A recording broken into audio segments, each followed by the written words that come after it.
We're gonna do this like 24 times. If you want some help. Hey guys, welcome back to my channel. Today I have my friend Sarah here. We're gonna talk about what it's like to start on the Whole30 eating style. If you wanna learn some tips on starting Whole30, you're in the right place, just keep watching. Okay, so if you guys have been following me for a while, you know that I started the ketogenic diet back in January, and I had a lot of success with that, but I've been continuing to get weird symptoms like lightheadedness, and I kept getting knocked out of ketosis, which is really annoying.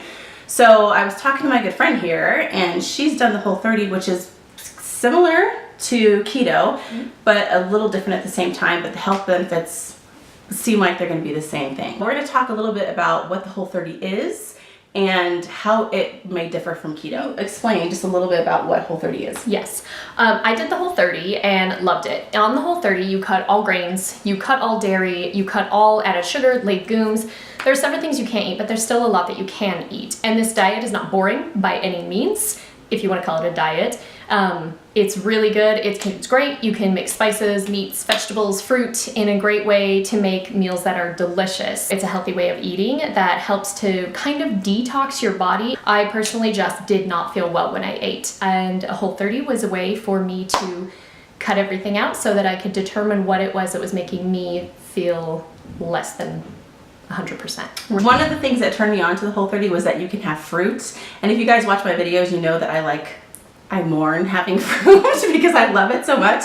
But a challenge for me is going to be that you cannot have dairy, which I am strongly into dairy on keto. I eat a lot of cheese and whipping cream, all those types of things that I've been used to in my diet. Now I'm gonna have to cut out. Whole30, kind of a whole new way of eating. But essentially the bases are the same minus fruit, I guess, and dairy. So I'm swapping one for the other. We'll see how this works out.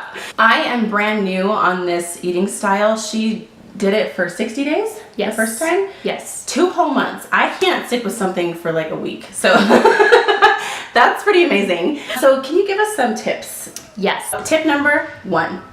Tip number 1 is the cravings will pass. Just hold out. The most important thing I think to remember is that the cravings you feel in the beginning will pass. For some people, it might be grains. You might be wishing you had pasta. You might be wishing you had bread, or it could be, like you said, the dairy. For me personally, it was the sugar. Sugar dragon, gotta slay the sugar dragon. So for me, it was the sugar. I am one of the lucky few. Within probably 2 weeks, my sugar cravings were almost gone, which was absolutely incredible. That's cool. I work in a school where there are sweets everywhere. All day. Everywhere.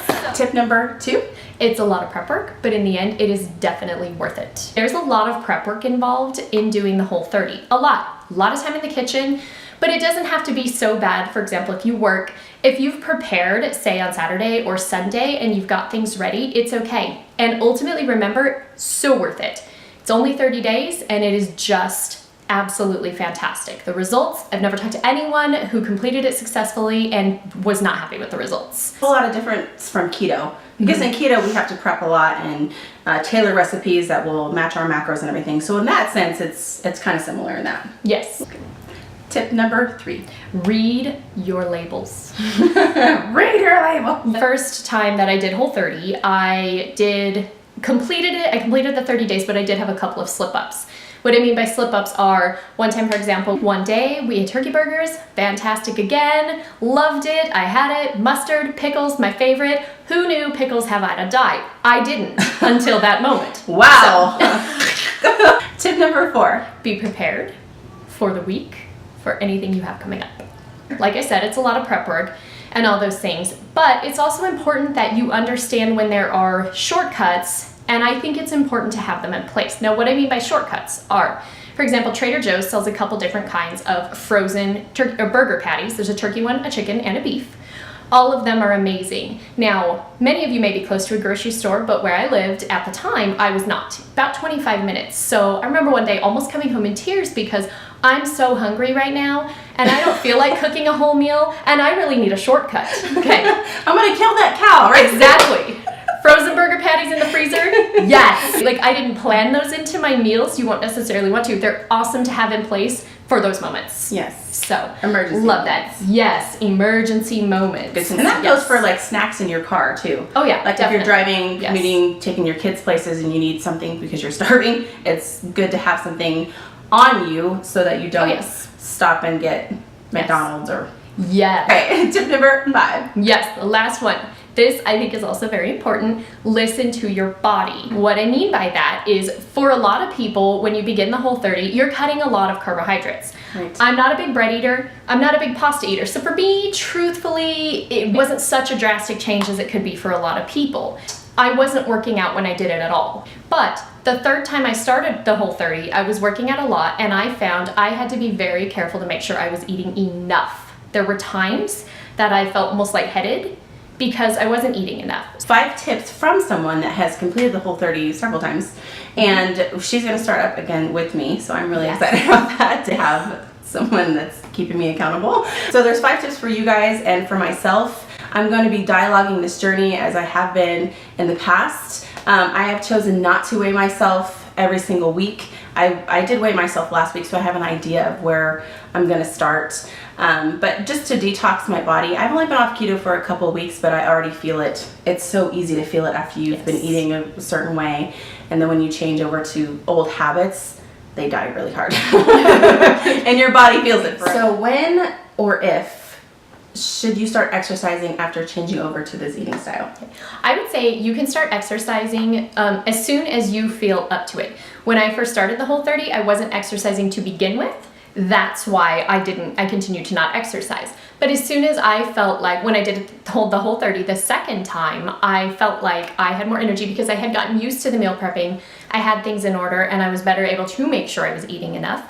As soon as your body feels like you can do that, I would definitely say start it.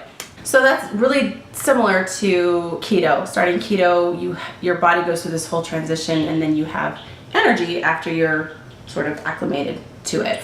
So I'll probably just see how my body feels and then go from there. Mm-hmm. Good suggestion. That's good. We sat down last night and she had brought me all of her favorite recipes and we sat down and meal planned for at least the next week. So for the next week, I'm good to go. After that, I'm gonna have to really discipline myself to continue on. But as she said, being prepared equals success. Yes. So we're gonna see how that goes. I haven't tasted any of these recipes yet, and I will definitely let you guys know how they turn out. We did also go to Trader Joe's today, and we picked up some Whole30 compliant foods that we're going to be sharing with you. We're here at Trader Joe's and we're gonna go inside and see if we can find some Whole30 compliant foods. Wish us luck.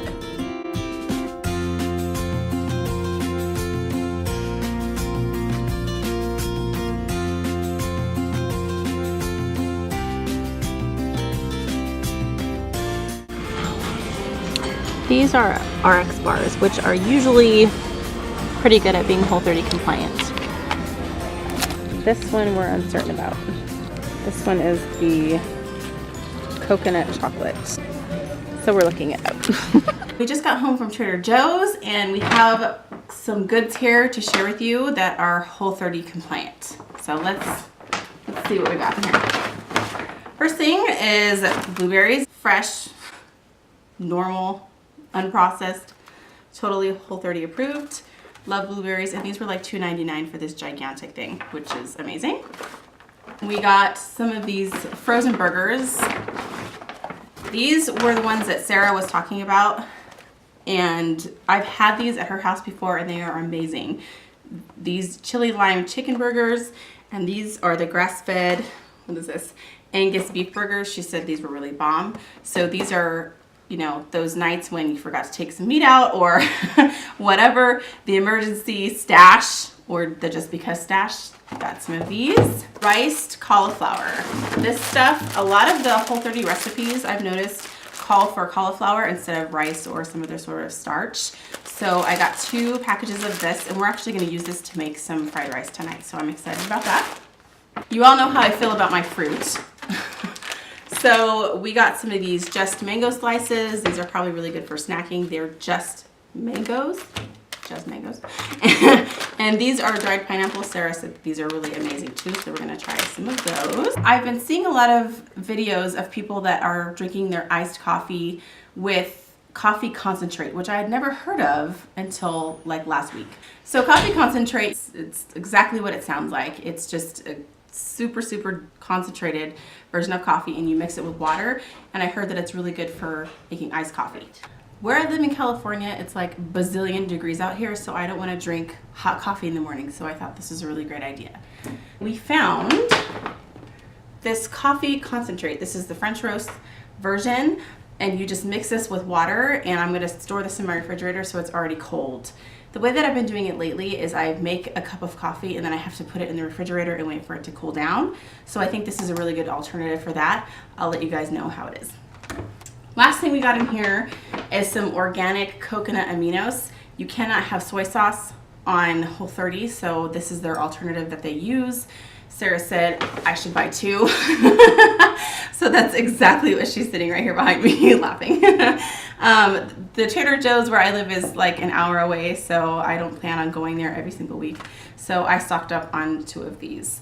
So if you guys have tried these foods, let me know. If you've used them for recipes, let me know, and I will let you guys know what I think about them. If you guys have gone through Whole30 or you're transitioning from keto to Whole30, please leave some comments below just so I understand your experience. I love hearing feedback from you guys because it really helps me stay educated on how everyone's body responds, and that way if I'm going through something I don't freak out because I see that someone else has gone through the same thing. So if you guys enjoyed this video, please give this video a thumbs up and don't forget to subscribe to my channel. Yeah, that's about it, and I'll see you guys in my next video. Bye. If you guys want to know some tips on Yes? Who is it? Hi. Hi, Mom. Hey. What's up?